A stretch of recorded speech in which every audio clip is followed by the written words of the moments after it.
we don't want to be anchored to one idea that we had one day. And, I think we found that over time is that, you know, be clear about the vision you're working towards, but let the details ebb and flow and change as you gain new perspectives, new ideas come your way. Otherwise, if you're anchored to a specific goal, you're kind of blinding yourself to what's possible. Yes, we're back. This is Chris G. and another episode of A Titan's Tale. Today we have Charles Crompton with us. Charles is from Canada, and he's an investor and business owner. Charles, welcome. Yeah, thanks, Chris. Thanks for having me. No problem. Charles, we're going to get into your story here in a little bit, but you were in the corporate world, right? Yes, sir. 12 years. Awesome. Well, tell me, what would make you want to become your own boss? What happened? Anything in particular? To be honest, it was the freedom I was searching for more than anything else. We had a 1-year-old girl, and then all of a sudden, I just felt like I couldn't live the life that I wanted to. I would have to compromise on something. That it was, running the rat race 9 to 5 and trying to be the best dad I could. I felt I was compromising on both, and I didn't want to do that anymore. I see. So what does freedom look like to you? What's your perfect view of that? Yeah, freedom to choose how we spend every day, and really what that looks like for us. Spending more time on ourselves, prioritizing our health, fitness, longevity, spending more time with our beautiful kids, and quality time where we can be present and grateful for those moments. That's that freedom. It is really taking our time back and then deciding every day how we use that time. So let's go back to that journey. So you're working in the corporate world, right? Yes, sir. So where'd you work, and kind of not where you want to tell that, but what were you doing, and then how that transition come about? Yeah, so I worked at an investment firm along with my wife. We worked at the same company for the 11 or 12 years out of school. And the goal was to retire early. So I'd say we were always looking for the freedom. We were always aggressively pursuing freedom. It just, with the corporate world, it was early retirement. And so, we lived beneath our means. We invested well in real estate and stock portfolios, which is my background, being at an investment firm. And so, year after year, that's what we were doing. We were climbing that corporate ladder, increasing our incomes, investing heavily with the plan to retire early, maybe in our late 40s or 50 or so. And we liked our job, frankly. As far as jobs go, it was a good company. We liked the people we worked with. We felt like we did meaningful things for people, and we had a positive impact. But ultimately, the lack of freedom, the rat race of it all, trying to do all things, right? Being the career guy, commuting, trying to go to the gym and eat healthy, and be a good dad and husband. We just didn't feel like we were able to do all things and actually enjoy the ride, and that we were kind of waiting for that retirement to fully live the life of our dreams. And we didn't want to wait anymore. So you both worked there at the same place, right? Yes, sir. Did you jump out at the same time, or was it did you have a plan? No, geez, no plan at all. This truly came out of nowhere, and it was a shock to everyone around us. My boss, everyone at work, my family, friends. No one would have guessed me, of all people. And I guess because what they saw from the outside was that I was ambitious, but I was really ambitiously pursuing early retirement. So the job was always a means to an end. But what they saw is that I had a great job. I was climbing that ladder pretty fast. We made great money, lots of security. We had all the things that people, I guess, the traditional route, right? That as far as the traditional route goes, we were crushing it. But it just didn't feel right anymore. And that changed when we had our 1-year-old. But yeah, it all came out of nowhere. So we heard about this concept of Airbnb arbitrage, and I'll talk a little bit more about it in a bit, but we heard the concept. Someone referred me to a podcast, and it just resonated, and I finally saw the escape path. I just kind of accepted the fact I had to do this 9 to 5 until I retired, until I heard about this opportunity, and I just dug into it a little bit more, and I just felt that this is something that my wife and I could do. And when we discussed it, we just decided the right thing to do was to go all in. So we both submitted our resignations at the same time before even starting the business. We just submitted our resignations, quit, and decided to go all in on building this business. I've talked to other people who have done that. Did you have a cash cushion to rely on a little bit? Kind of prepared. Yes, I mean, and not that's that you where, prepared for it, but you had it. Type thing. yes, and that's where some of the immediate questions from family members like to say, like, you have time to survive without making money, right? And yes, and I think doing the good job of living beneath our means and investing heavily for 10, 12 years gave us the opportunity to jump right into this. Most would need to start with that side hustle, I think, which is also a perfectly fine plan. Was that a Monday or a Friday? That we submitted the resignation? Uh-huh. I think it was a Monday. So you had the rest of the work week to. So what was the first thing you did? Oh, great question. Truly, this is a real story. So two big things happened after we submitted the resignation. I was going to work till the year end. So this was December 2021. And so we were going to continue working for the last few weeks to make sure that our company was, we left them in a good place. But after submitting that resignation, I can't even describe fully the feeling that kind of came over. It was official. I submitted my resignation, then I went out to go get some takeout for my wife and I.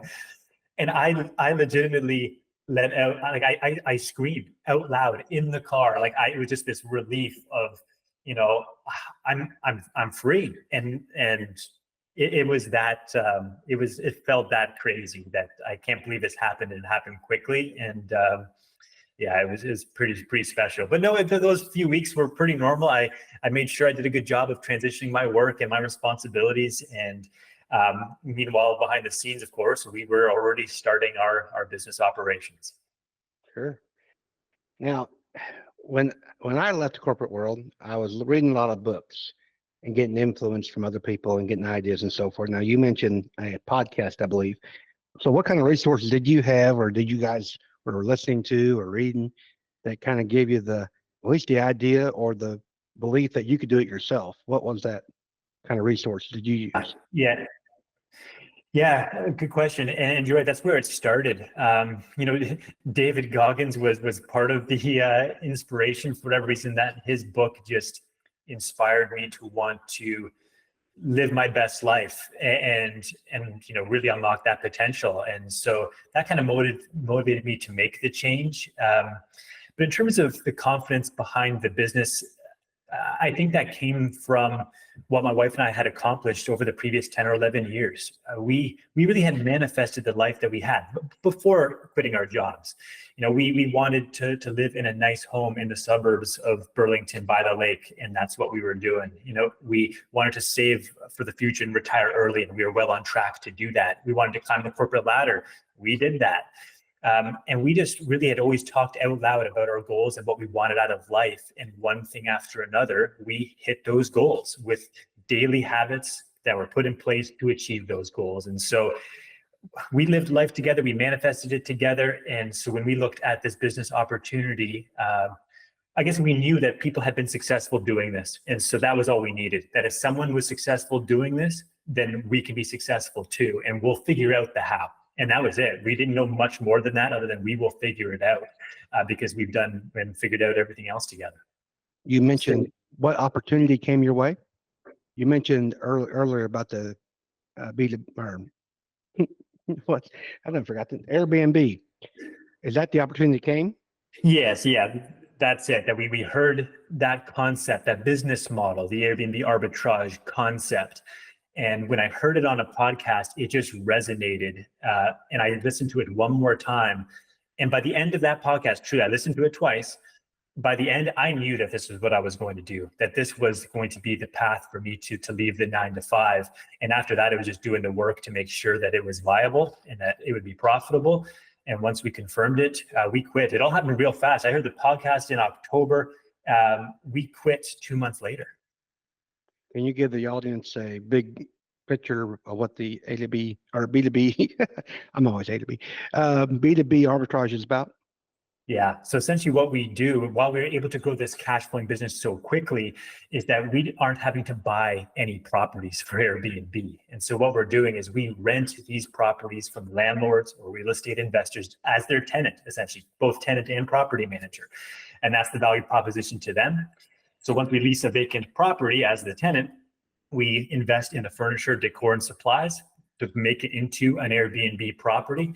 And then we run the property as an Airbnb. And our profit margins are essentially the difference. So our short-term rental revenue comes in, that's how much we're making. And our cost is the rent and utilities that we pay the landlord. We just make money on the difference. Yeah, now I'm curious because I'm a landlord myself. Is the landlord still responsible for repairs, just like a regular rental? It's exactly the same relationship as a regular rental. And so if it's anything related to our guests, if there's damage, if there's anything that we are responsible for as tenants, we take care of it. But if it's a landlord item, so if appliances stop working or they need to fix up the house, that's their responsibility and I'll agree to upfront. And of course, agree to our business model. So we're not just renting it and then subletting. We are talking to them as a client, and that's really how we treat this business. That our landlords are our number one client. Respecting them and their property must come first, and so we built our whole business to do that effectively. And then from there, we run our business, and of course, the landlords just are happy to collect their rent and have a property being taken care of for them. Do you have any mentors or anybody that you turn to answer questions if you came across a problem? I wish we did. That was the biggest mistake. And I'm not sure why I didn't. It was there. I guess at the time I was telling myself I didn't want to be anchored to any other approach. I don't know what, it was the wrong decision. We did it ourselves, and a lot of our mistakes I think could have been avoided if we had a proper mentor from the industry. So if we had done it again, I would have paid the money and got a good mentor. So tell me a story about your biggest challenge that you had to overcome. Was it finding the properties or contracts? I'm sure you got some good stories here somewhere. Oh, geez, they're endless. And so my brain's just racking on which one to tell. You know what? The getting the landlords to say yes, acquiring these properties was our greatest strength. And so where others were trying to do what we were doing, this was a business model that people had heard of. They were trying to do it as well, but they just kept saying, I can't get landlords to say yes. With the business model we created, the value proposition we created, we found it actually quite easy. We launched 30 listings in the first 6 months. In 6 months, we launched 30 listings. It was wild. So to answer your question, the success there created the challenge. It was hard to say no to these leases, right? I had great conversations. We saw that these numbers should work for these properties, and everyone's ready to say yes to us. I think we had way more yeses so much more quickly than we thought. And the decision was, do we say no to some of these, or do we just go and figure it out? And we decided to just sign these leases and figure the rest out as we go. Again, probably not the right decision. I think we were impatient, we were excited, and we said yes too many times. And so what that created was, we didn't know this business fully yet, right? We had an idea, but we did not comprehend the challenges, obstacles, coordination required for so many things to manage that many listings and launches. The coordination of these launches, we weren't physically launching that many properties. We were, remotely instructing teams to launch these properties for us in all the fine detail. And so, properties in 6 months is a great story. It was not great as an experience. It was chaos. It was stress. And a lot of money left on the table. Taking way too long to launch properties in an industry that is, in terms of your ROI, it's all based on speed. And so, a ton of mistakes through those 6 months. It was all saying yes too much. But to be fair, through that, we learned everything. So we compounded our learning in those 6 months. It was as if we'd been in business for years after those 6 months. We were forced to learn so much because of all the mistakes, all the holes we needed to fill. And so, yeah, we left a lot of money on the table, but at the same time, I think it really helped us create a really strong business, because in the 6 or 12 months after that, that's what we did, is automate this business. And now we're lucky enough that with over 50 listings across Canada, we don't manage the day-to-day. Our teams do. My wife and I are not involved, and we get to spend all the time that we like with our kids and on our health and on, building the second business. How many teams do you have? It's a 5 full-time staff. Awesome. And are they in one spot? Or are they Yeah, they're all virtual assistants in the Philippines, which is actually the hub of Airbnb. And so even the Airbnb company themselves are, I think, 90% hires from the Philippines. Mm-hmm. I have Filipinos as well. They're great people. Incredible. They're almost like family at this point. A few of them have been with us for 2 years, and they mean a lot to us, and vice versa. We feel the love back, and that's so. But we're going to fly to the Philippines without a doubt. Hopefully soon, to meet them, to spend some time there, and see what we can do, see if we can have more of a positive impact on their families. It's just awesome humans. That'd be great. So I'm guessing that Airbnb is when people come and stay there short term, right? And then they leave. So my guess is location is the drive for the people who come there. So you have to find the locations in that area that you want to focus on. Yes, sir. It's kind of a funnel system that we've created for property acquisition. It's really been built out over the last couple of years to be really strategic, and because you could do it anywhere, right? This whole business is fully remote. We live in one tiny spot in Canada, and we have listings right across the country, so we can launch anywhere. We're going to the U.S. actually in the coming months, Florida and Nashville in particular. But to answer your question, yeah, it kind of starts at this high level filter to start ruling out areas where we don't want to be, because with the world's your oyster, you can launch anywhere. Where do you even start? And so the first thing is, we're looking for decent populations. It doesn't have to be big cities, but call it over 150,000 or so is probably enough to have a certain demand. From there, you're looking at regulations. So some areas aren't as supportive with Airbnb, or they have some pretty strict regulations, so we want to rule out those. After that, it becomes just the profit margin. So the analysis isn't that difficult. What we're looking for is, what are the average long-term rents? Because that's our main cost, right? So what's the long-term rent for a 2, 3, and 4 bedroom in that location that has good regulations? And then what is our projected revenue for the 2, 3, and 4 bedrooms? And now we know what size property might have the best margins. We start to then search for properties up for rent that fit our criteria, start talking to landlords, negotiations. But it's quite this process of identifying where the best cities are. And then even further, within a city, we can pull up data that shows where within a city is the highest performing short-term rentals. And so we really narrow it down to exactly where we want to be, the type of property that's going to perform well there. And then we start calling landlords to rent their property. Got the landlords all worked out, but now you got to tell people that you got something available. How's your marketing work? Yeah, well, I guess that's the one. They're not the one. There's so many advantages to this industry and this business model. But with platforms like Airbnb and Vrbo, Booking.com, these third-party companies have made it so easy for us to instantly market our property to hundreds of thousands of people who are searching for a place to stay. And so I would say, as a starting point, even if you're getting started in this business, those third-party platforms are easy enough to use, and they're good enough to get your properties booked up. And then as you learn the ropes of the industry, you add on other techniques. So we have a lot of direct booking clients. So in addition to the third-party platforms that just kind of go to everyone, we have built relationships with hospitals, universities, traveling nurse companies, and essentially they can rely on us in certain cities rather than going on Airbnb to find housing for their employees or patients, whatever it may be. They actually can work directly with us, knowing what they're getting, right? Because if you book a place to stay for a staff member on Airbnb, you're crossing your fingers that the property and the host is going to provide a good experience for that employee. Of course, once they get to know my wife and I and the company we've built and the properties we have available, they trust us. And so we just get direct booking straight from these clients. Now, Tiffany's your wife, right? Yes, that's right. So you and Tiffany set goals for yourself?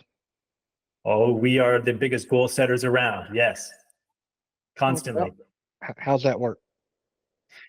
I would say we don't do a lot of official business planning. We talk so much about where we want to go from here, that it is almost a daily thing. It's wired in us, and it's constantly evolving and changing. We don't want to be stuck on any one thing. And so I'd say our goals are a little bit more free flowing than most. But we've found that that's worked for us. We've done the corporate thing where everything's business planning, and we just don't find that it's actually very effective. So you spend all this time creating a business plan with specific goals, and then you almost never actually review that plan. You spend all the time there, but you don't actually do anything with it. And so for us, we do the opposite almost. There's no official plan, but we spend so much time talking about our life on both sides, not just business, but on what we want for our kids and what does that look like, and and for the business, what are our big goals coming up? What are we focused on? But we talk about it so much that it is in us, and we know what we're working towards all the time. But the specifics don't usually matter that much, and they change and evolve, and we want to let it do that naturally.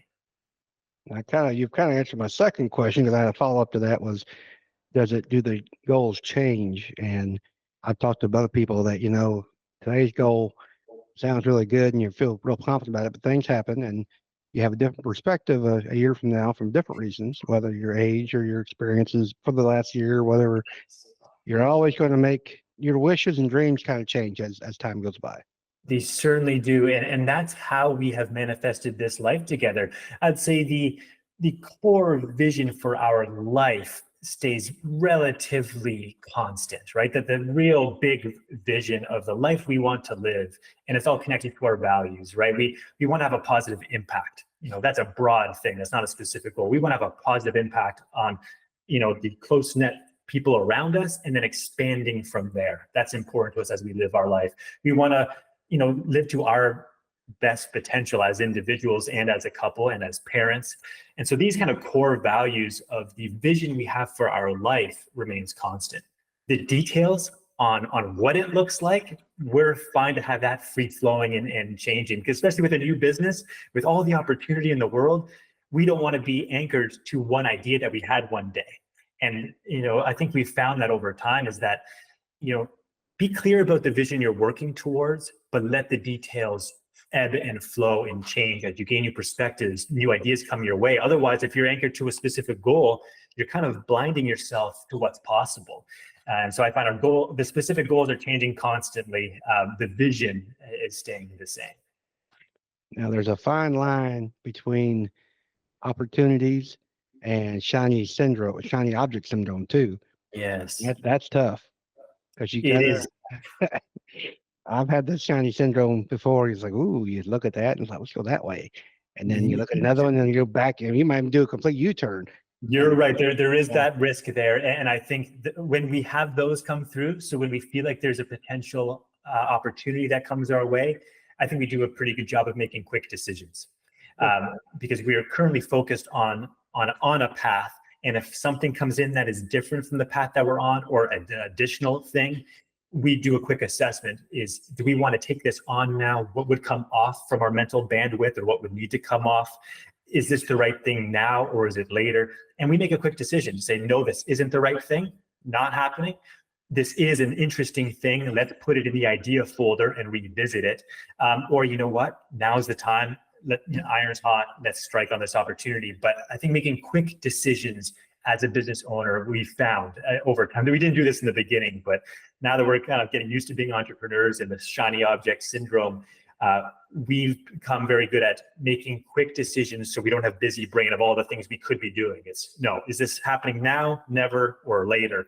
And make the decision together and keep focused. Now you guys have enjoyed the transition from corporate life to the freedom of owning your own business. And now you decided to go a little further, right? As far as maybe helping others. You want to elaborate on that for me?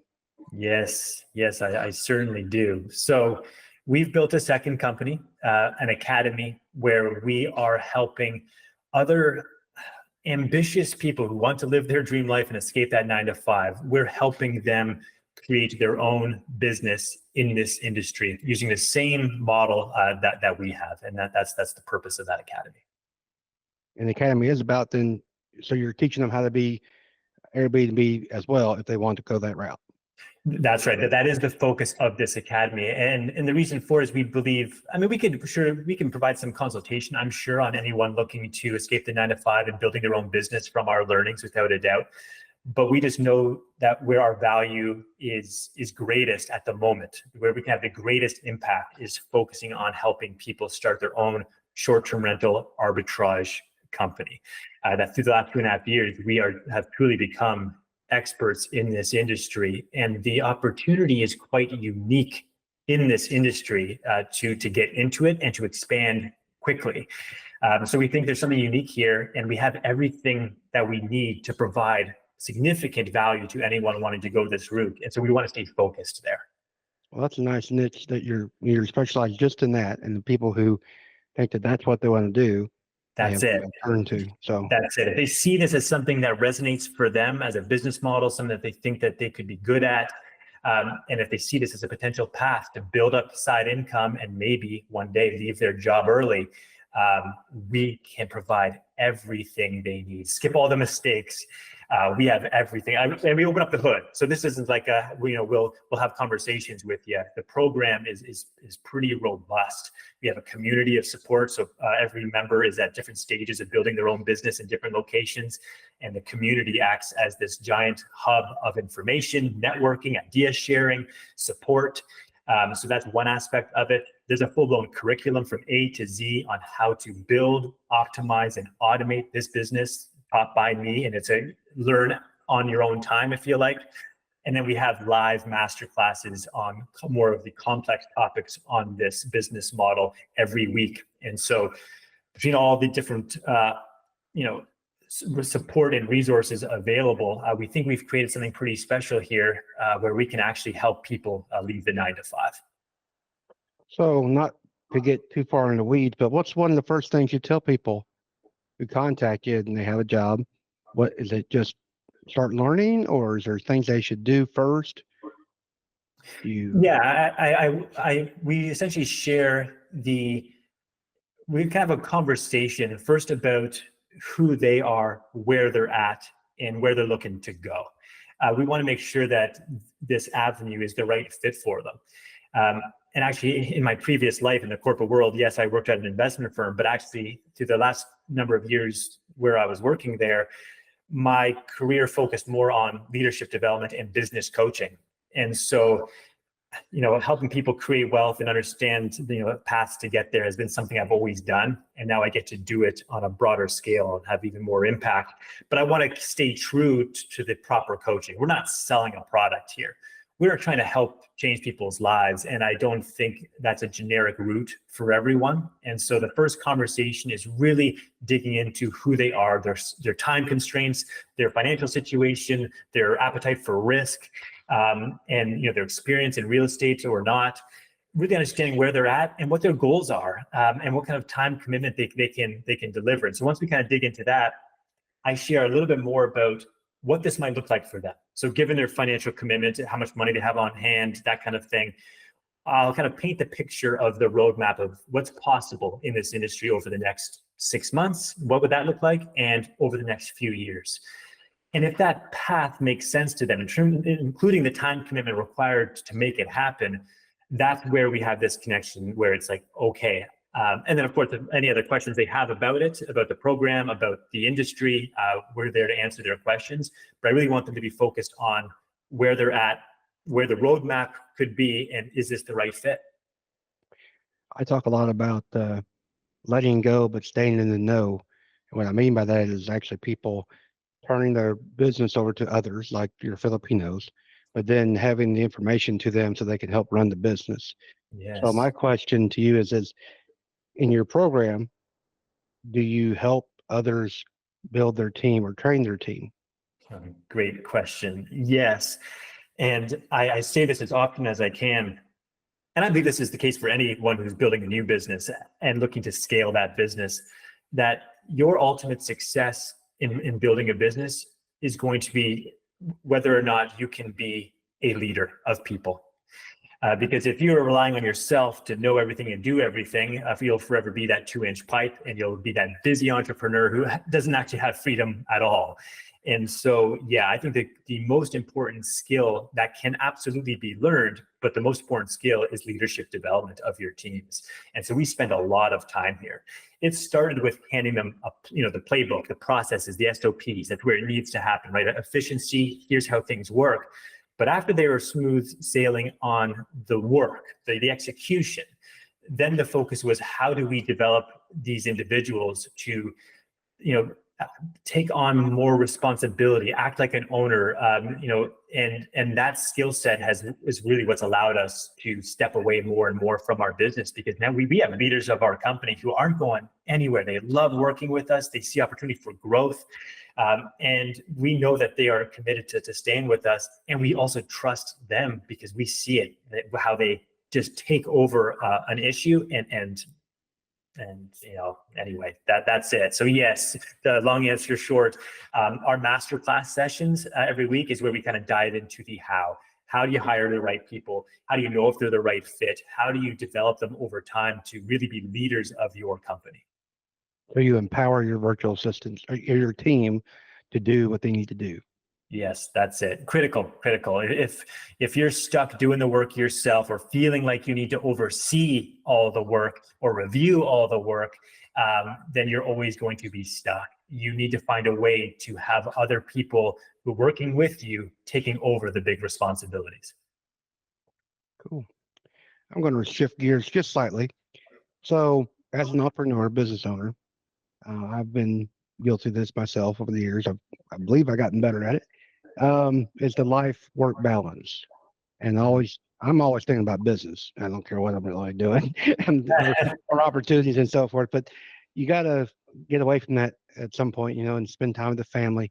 And that was one of the reasons you guys got out of the corporate world, is for family. So how is your work-life balance now? And then what do you do to spend time equally? Or it had to be equally, but it could be what you want. Yes, and you're absolutely right. We did this to create freedom for ourselves and our family. We didn't do it to make a ton of money. And that was the biggest shift in our mindset, right? That climbing the corporate ladder, like anything else, it kind of starts more slowly in terms of the rise of your income, and then it starts to take off. And we are in the phase of our careers where, we were already making great money in our corporate job, but we were going to start making a lot of money.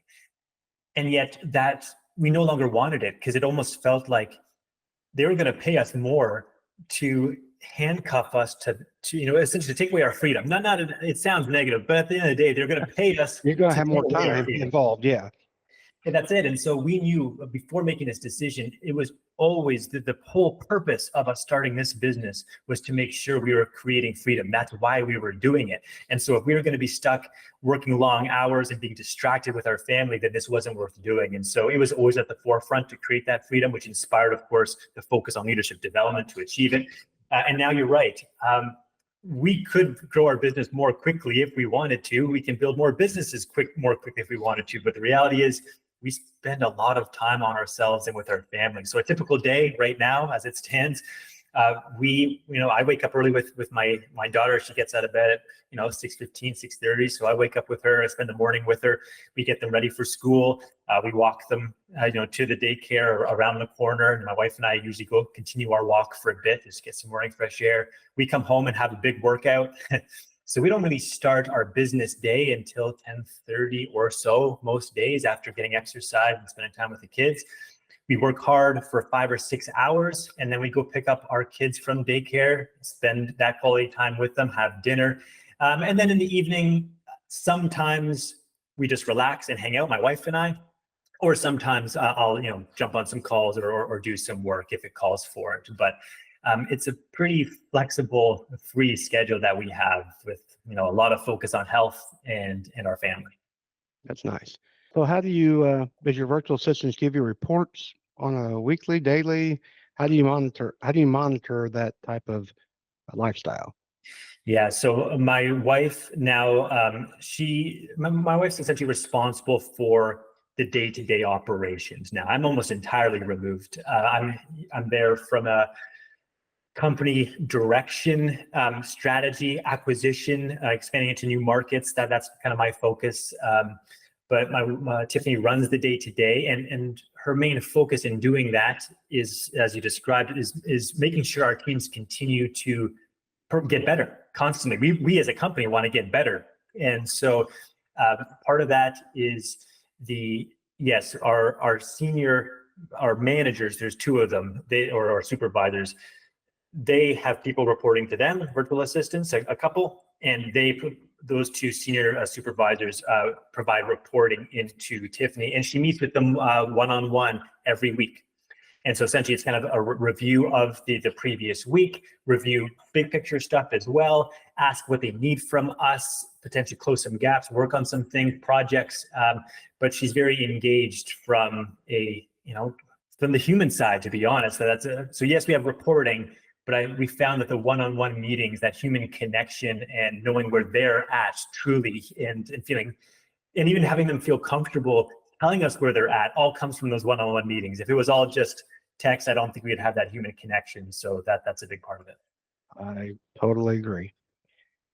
Well, I believe we're getting close to the end. Is there anything you'd like for the audience to know? We're going to talk about how they get hold of you and everything, but is there anything that wisdom that you came up with in the last couple of years that you think you need to share? Yeah. I didn't know you were going to ask that question, but it kind of hit me as you asked it. The one thing that I would want to share is that your dream life is not as far away from you as you think that it is. That you can choose to make a shift in any direction, whether it's this industry or another. But the reality is, if you want it bad enough, you can do it. We're real people working corporate jobs, and our whole lives changed.